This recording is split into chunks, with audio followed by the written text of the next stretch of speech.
به من رحم کن بیقرارم بیا، کجا بغضم و جا بذارم بیا. نمیدونم این چندمین جمعه بود، حساب زمانو ندارم بیا. هوای جهان سرد و طوفانیه، تو میدونی این قصه طولانیه. غمش ریشه داره تو دیوار و در، تو محراب حیدر محرم سفر.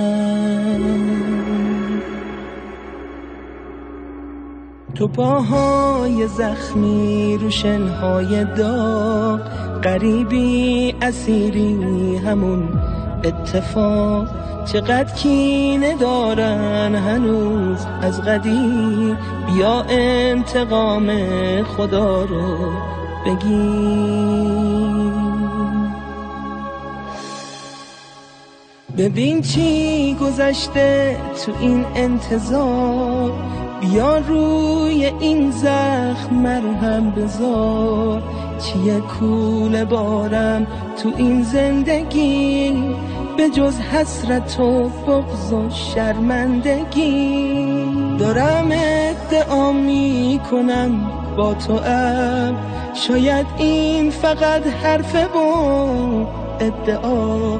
نمیدونم این چندمین جمعه بود، خدا شاهد درد دارم بیا.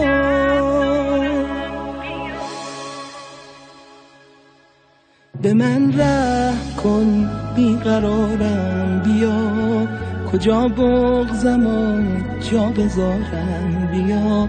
نمیدونم این چندمین جمعه بود، حساب زمانو ندارم بیا.